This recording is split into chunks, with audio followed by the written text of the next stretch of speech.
आप देख रहे हैं डार्क फाइल्स। तो चलिए बढ़ते हैं आज की इस कहानी की ओर। आज से तकरीबन 28 साल पहले मैं एक बार अपने गांव गया था। दरअसल उन दिनों मैं शहर में अपने परिवार के साथ रहा करता था और काम से छुट्टी मिलने पर ही कभी कदार अपने गांव घूमने आ जाया करता था। मेरा गांव वाला घर काफी छोटा था, इसलिए मैं जब भी गांव आता था अकेले ही आता था और 2-4 दिन रहकर शहर लौट जाया करता था। उस रोज मैं काफी लंबे वक्त के बाद गांव आया था। गांव की हरियाली और शांति का मैं खूब आनंद ले रहा था। ऊपर से बरसात का मौसम, लगातार बारिश होए जा रही थी। घर पर बैठे बैठे मेरे जहन में एक ख्याल आया, क्यों ना गांव के दोस्तों से मिला जाए और थोड़ा वक्त उनके साथ भी बिताया जाए। वैसे भी दोस्तों से मिले काफी वक्त हो गया है, जिस वजह से मैंने तय किया बारिश बंद होते ही दोस्तों से मिलने निकलूंगा। कुछ घंटों बाद जब बारिश बंद हुई तब तक शाम हो चुकी थी, लिहाजा मैं घर से बाहर निकला और अपने दोस्तों को ढूंढने लगा। बहुत ढूंढने के बाद मुझे मेरा एक दोस्त नीलेश मिला। नीलेश मुझे देखकर काफी खुश हुआ और बोला, क्या भाई, शहर जाकर हमें तो भूल ही गया तू ना। इस पर मैंने बोला, नहीं नहीं, ऐसी कोई बात नहीं है। अच्छा, बाकी के लोग कहाँ मिलेंगे? इस पर नीलेश बोला, सब अपने अपने घर में होंगे। फिर हम दोनों के बीच थोड़ी बहुत सामान्य बातें हुई, जिसके बाद नीलेश अपने रास्ते और मैं अपने रास्ते। नीलेश से मिलकर मैं जब घर वापस लौटा तभी मुझे याद आया कि मेरे सारे दोस्त रात को गांव की नदी के पीछे जो नीम का बड़ा सा पेड़ है वहीं पर इकट्ठा होते हैं। ये बात मैं इसलिए जानता था क्योंकि पिछली बार मैं जब यहाँ आया था तब नीलेश ने ही मुझे बताया था। एक साथ सभी दोस्तों से मिलने का यही अच्छा मौका है। ये सोचकर मैंने आज रात ही उस नीम के पेड़ के पास जाने का फैसला किया। आसमान अब धीरे धीरे साफ हो रहा था। कुछ ही घंटों में रात हो गई। रात का खाना पीना हो जाने के बाद एक छाता और एक टॉर्च लेकर मैं नदी की ओर निकल पड़ा। थोड़ी देर पहले तक गांव के जिस रास्ते पर चहलकदमी थी वो अब पूरी तरह से खामोशी में तब्दील हो चुका था। रास्ते पर मेरे अलावा दूर दूर तक कोई नहीं था। टॉर्च की रोशनी के सहारे मैं आगे बढ़े जा रहा था, मगर एक बात मुझे बड़ी अजीब लग रही थी। पिछली बार मैं जब गांव आया था तब इतनी रात को भी रास्ते पर 1-2 लोग दिखते थे, तो फिर आज क्यों नहीं दिख रहे? रास्ता इतना खाली क्यों है? इन्हीं सारे सवालों को जहन में लेकर चलते चलते मैं गांव की नदी पर बने पुल पर पहुंचा। पुल पर रुककर मैंने टॉर्च की लाइट को एक दफा नीचे पानी की ओर घुमाया तो नदी पानी से लपालप भरी हुई थी। खैर, मैं आगे बढ़ने लगा। उस पुल को पार करते ही मुझे वो नीम का पेड़ हल्का हल्का दिखने लगा, लिहाजा मैं टॉर्च को आगे रखकर उस नीम के पेड़ की ओर जाने लगा।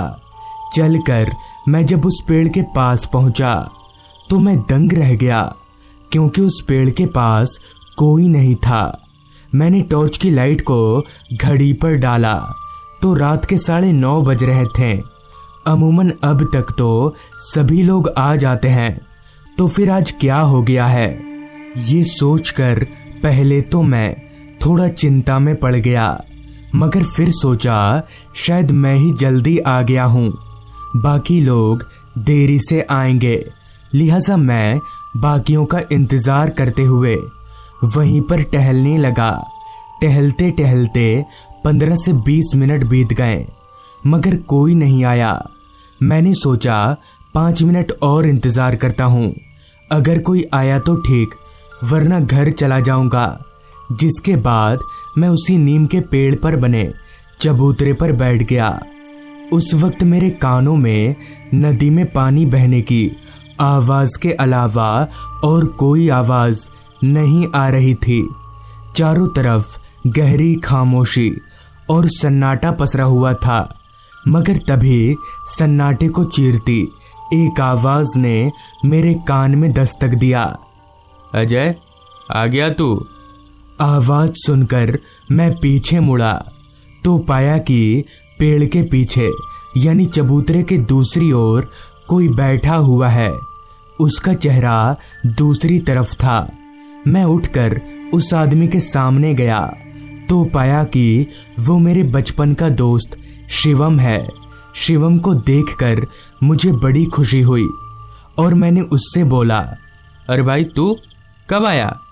इस पर शिवम बोला, मैं तो यहीं पर था, पर तू यहाँ क्यों आया? इस पर मैं बोला, क्यों आया मतलब? सब लोग हर रात यहीं पर जमा होते हैं ना? इस पर शिवम बोला, होते हैं नहीं, होते थे। तू जानता नहीं, रात में यहाँ आना मना है। यहाँ पर एक आत्मा का आतंक है। तू घर चला जा, वरना वो आत्मा तुझे भी नहीं छोड़ेगी। इस पर मैं बोला, क्या बोल रहा है तू? अच्छा, अगर आत्मा का आतंक है तो फिर तू यहाँ पर क्या कर रहा है?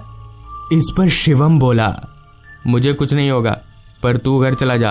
तेरा यहाँ रुकना ठीक नहीं होगा। अभी हम दोनों ये सब बात कर ही रहे थे कि तभी वो नीम का पेड़ जोर जोर से हिलने लगा। उस नीम के पेड़ को ऐसे हिलता देख शिवम मुझसे बोला, भाई भाई, तू चला जा, यहाँ से वो आ रही है, तुझे भी मार देगी। लेकिन शिवम की बात सुनकर मैं अपनी जगह से टस से मस नहीं हुआ, मगर उसके बाद का नजारा देखकर मेरा रोम रोम कांप गया। मैंने देखा उस नीम के पेड़ से कोई औरत उतर रही है। वो औरत पेड़ पर ऐसे चल रही थी जैसे वो जमीन पर चल रही हो। उसका चेहरा बहुत ज्यादा डरावना था। तभी शिवम बोला, भाई भाई, भाग जा यहाँ से, जा। शिवम की बात सुनकर मैंने बिना कुछ सोचे समझे दौड़ लगा दी और भागकर सीधे अपने घर आ गया। उस पूरी रात मैं सो नहीं पाया। अगली सुबह जब मैंने इस बात का जिक्र नीलेश से किया तो सारी बात सुनकर उसने जो कहा वो मेरे होश उड़ा गया। क्या बोल रहा है तू? हाँ, वो नीम का पेड़ भूतिया तो है, क्योंकि उस पर एक औरत ने फांसी लगाकर आत्महत्या कर ली थी और उसी औरत की आत्मा ने शिवम को उसी पेड़ के पास मार डाला था। तो फिर शिवम कैसे हो सकता है? ये सुनकर मैं बहुत डर गया। मगर क्या सच में उस रात मेरे बचपन के दोस्त शिवम की आत्मा ने मेरी मदद की थी या कुछ और? तो दोस्तों, ये थी आज की कहानी। अगर आपको ये कहानी अच्छी लगी हो तो चैनल को जरूर सब्सक्राइब कर लें। तो मैं आपका दोस्त आर्यन जल्द ही मिलूंगा आपसे ऐसी ही एक कहानी के साथ। बस में ज्यादा लोग नहीं थे। मैं और मामा जी आसपास वाली सीट पर बैठकर आपस में बातें कर रहे थे और बस पूरी रफ्तार से आगे बढ़ रही थी। तभी मामा जी ने मुझसे कहा, मंटू, तूने कोई होटल वोटल बुक किया है या सिर्फ ऐसे ही जा रहे हैं हम लोग?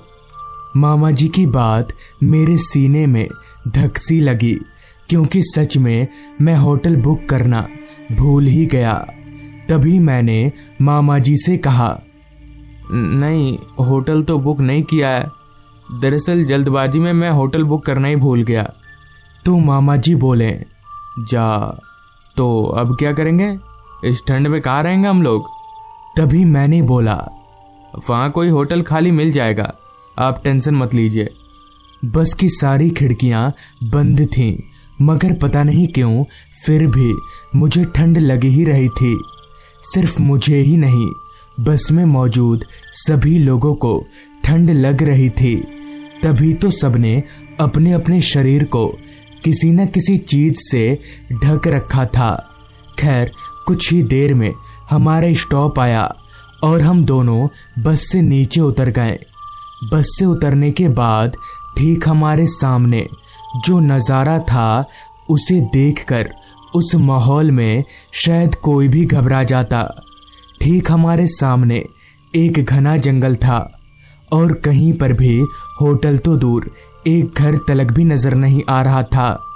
ऐसा भी नहीं था कि हम दोनों के अलावा बस से और कोई न उतरा हो। हमारे साथ ही साथ बस से और 4 लोग भी उतरे थे।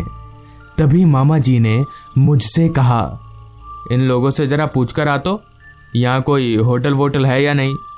मामा जी की इस बात पर हामी भरते हुए मैं उन 4 के पास गया और बोला, आप लोग बता सकते हैं इधर होटल कहाँ मिलेगा।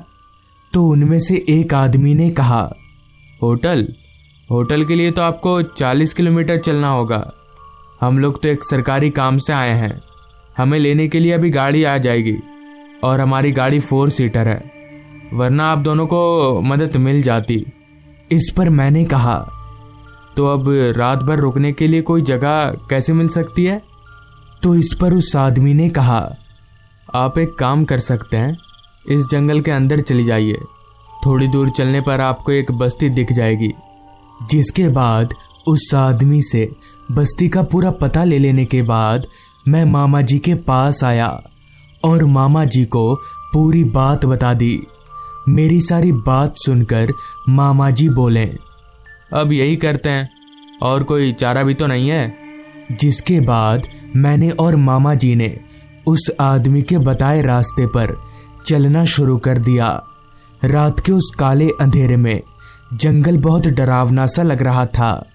घने लंबे पेड़ चांद की रोशनी में किसी भूत की तरह लग रहे थे।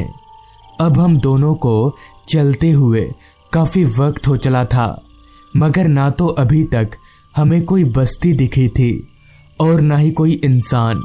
जैसे जैसे रात बढ़ रही थी, जंगल में उस हिसाब से कोहरा भी बढ़ता ही जा रहा था और साथ ही साथ ठंड भी। तभी मेरे साथ चल रहे मामा जी ने मुझसे कहा, मंटू, हम तो बहुत देर से चल रहे हैं, कहाँ कोई बस्ती तो दिख नहीं रही है। तभी मैंने कहा, वही तो, अब तक तो बस्ती भी आ जानी चाहिए। किस मुसीबत में फंस गए हम लोग। चलिए, अब चलना ही पड़ेगा। फिर से हम दोनों आगे बढ़ने लगे। ठंड के मारे अब मामा जी के दांत बजने लगे थे। मुझे समझ नहीं आ रहा था कि अब क्या करूं। इस ठंड में रात भर ऐसे चल पाना मुमकिन नहीं था और खुले आसमान के नीचे रात कटाना तो उससे भी मुश्किल था। अभी हम दोनों ठंड में ठिठुरते हुए आगे बढ़ ही रहे थे कि तभी मामा जी ने एक तरफ इशारा करते हुए मुझसे कहा, मंटू, वो देख। मैंने मामा जी के इशारे की ओर देखा तो वहां पर सफेद रंग का एक बड़ा सा 2 मंजिला घर था। घर एकदम नया जैसा लग रहा था, जैसे कल ही बना हो। और जब घर की ये हालत है तो पक्का कोई ना कोई तो रहता ही होगा। तभी मामा जी बोले, यहाँ पर इतना अच्छा घर है और हम लोग बस्ती खोज रहे थे, चल इसी घर में जाकर देखते हैं, शायद हमें रात भर घर में रुकने की इजाज़त मिल जाए। उस बंगले को देखने के बाद पता नहीं क्यों मेरी थकान और ज़्यादा बढ़ गई और मैंने मामा जी से कहा, चलिए अब मैं भी और नहीं चल सकता, यहीं कुछ व्यवस्था करते हैं। जिसके बाद हम दोनों उस बंगले की ओर बढ़ने लगे। उस बड़े से बंगले के दरवाजे पर पहुंचकर मामा जी ने दरवाज़ा पीटा। मामा जी के 2-3 बार दरवाज़ा पीटने पर शॉल ओढ़े एक अधेड़ उम्र के आदमी ने दरवाज़ा खोला। हाथ में लालटेन और कान में बंदर टोपी पहने उस आदमी ने लालटेन को मामा जी के पास ले जाते हुए कहा, कौन हो तुम लोग, क्या काम है यहाँ पर। इस पर मामा जी बोले, भाई साहब, क्या आप आज रात भर के लिए हमें यहाँ रुकने देंगे, यहाँ आसपास कुछ नहीं है। इस पर उस आदमी ने कहा, नहीं नहीं, यहाँ नहीं रह सकते तुम लोग, मेरे बच्चे सो रहे हैं, तुम लोग उन्हें उठा दोगे, यहाँ नहीं हो सकता। इस पर मामा जी बोले, हम जरा भी आवाज़ नहीं करेंगे, आपके बच्चे को कोई नहीं उठाएगा, और इतनी ठंड में हम कहाँ जाएंगे बोलिए। मामा जी की बात सुनकर वो आदमी कुछ सोचने लगा और फिर बोला, ठीक है, जब तुम लोग इतना बोल ही रहे हो तो रुक जाइए, मगर कोई आवाज़ मत करिएगा। जिसके बाद वो आदमी हमें घर के अंदर ले गया। घर बाहर से जितना खूबसूरत था, अंदर से भी वैसा ही था। वो आदमी हम दोनों को दूसरी मंजिल पर ले गया और वहां ले जाकर एक कमरे का दरवाजा खोलते हुए बोला, आप लोग आज रात भर यहीं इसी कमरे में रुक जाइए। इतना बोलकर वो शख्स वहां से चला गया। जिसके बाद मैं और मामा जी हम दोनों उस कमरे में दाखिल हुए। वो कमरा काफी बड़ा था। कमरे के अंदर एक पलंग, एक बड़ी सी अलमारी और सजावट की काफी सारी चीजें थीं। खैर, हम दोनों ने अपना सामान पलंग पर ऊपर रखा और उसी पलंग पर बैठ गए। इतनी देर चलने के बाद बैठकर शरीर को काफी आराम मिल रहा था। हम दोनों बैठकर अभी सुस्ता ही रहे थे कि तभी अचानक ही कमरे की लाइट चली गई। तो मामा जी ने कहा, ये लाइट कैसे चली गई? लोड शेडिंग हुआ क्या? इस पर मैंने कहा, पता नहीं क्या हुआ। तो मामा जी बोले, अच्छा तू बैठ, मैंने नीचे हॉल में एक बड़ी सी मोमबत्ती देखी थी, लेकर आता हूँ। इतना बोलकर मामा जी कमरे से निकलकर मोमबत्ती लाने चले गए। मामा जी के जाने के बाद मैं उसी पलंग पर लेट गया और सोचने लगा कि कल क्या करना है। अभी मैं पलंग पर लेटे लेटे ये सब सोच ही रहा था कि तभी नीचे हॉल से मामा जी की चीख मेरे कानों में आई। मामा जी की आवाज़ सुनकर मैं तुरंत ही पलंग पर से उठकर खड़ा हो गया और मन ही मन में सोचा, ये आवाज़ मामा जी की थी ना, पर वो ऐसे क्यों चीखे?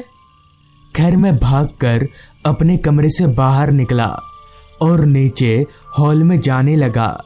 पूरे घर में घुप अंधेरा छाया हुआ था, मगर फिर भी जैसे तैसे अंदाजा करके मैं नीचे हॉल तक पहुंचा तो हॉल के बीचों बीच सिर्फ एक मोमबत्ती जल रही थी। मोमबत्ती की धुंधली सी रोशनी में आसपास देख पाना बहुत मुश्किल था, लिहाजा मैंने उस मोमबत्ती को अपने हाथों में लिया और उस तरफ जाने लगा जिधर से मामा जी के चीखने की आवाज़ आई थी। मगर मामा जी कहीं नज़र नहीं आ रहे थे। मामा जी को ढूंढते ढूंढते अब मैं घर के पीछे बगान तक आ चुका था। अभी मैं बगान में घूम घूम कर मामा जी को ढूंढ ही रहा था, तभी मुझे जो दिखा वो देखकर मैं हक्का बक्का रह गया। मेरी आंखें फूलकर चौड़ी हो गईं। दरअसल ठीक मेरे सामने एक खड्डा खुदा हुआ था और उस खड्डे के पास ही में मामा जी लेटे हुए थे। और सबसे हैरानी वाली बात कि वही आदमी जिसने हमें इस घर में पनाह दी थी वही खड्डा खोद रहा था और उसके साथ 2 छोटे बच्चे भी थे। मगर उस आदमी का चेहरा और उन बच्चों का चेहरा किसी इंसान की तरह नहीं था। उनका चेहरा पूरा सड़ा हुआ था, जो कि चांद की हल्की रोशनी में साफ दिख रहा था। और उन तीनों की आंखें एकदम लाल चमक रही थीं। मुझे कुछ समझ नहीं आ रहा था कि अब क्या करना चाहिए, मगर मैं ऐसे खड़े खड़े ये सब देख भी नहीं सकता था।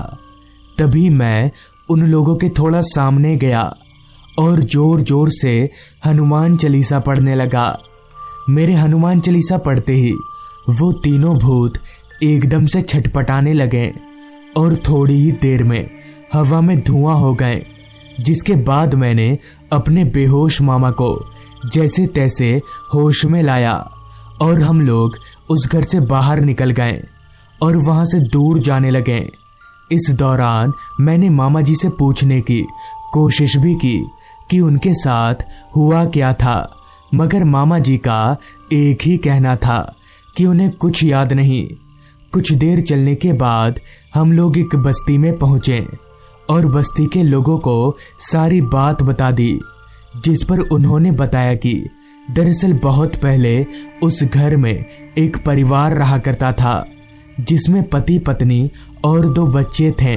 मगर एक दिन पता नहीं क्यों पति ने पत्नी को मारकर उसी बगान में दफना दिया, जिसके बाद पता नहीं कैसे पति और उन दोनों बच्चों की रहस्यमयी तरीके से मौत हो गई। तब से उनकी आत्मा उसी घर में भटकती है। तो दोस्तों, ये थी आज की कहानी। अगर आपको ये कहानी अच्छी लगी हो तो चैनल को जरूर सब्सक्राइब कर लें। तो मैं आपका दोस्त आर्यन जल्द ही मिलूंगा आपसे ऐसी ही एक कहानी के साथ।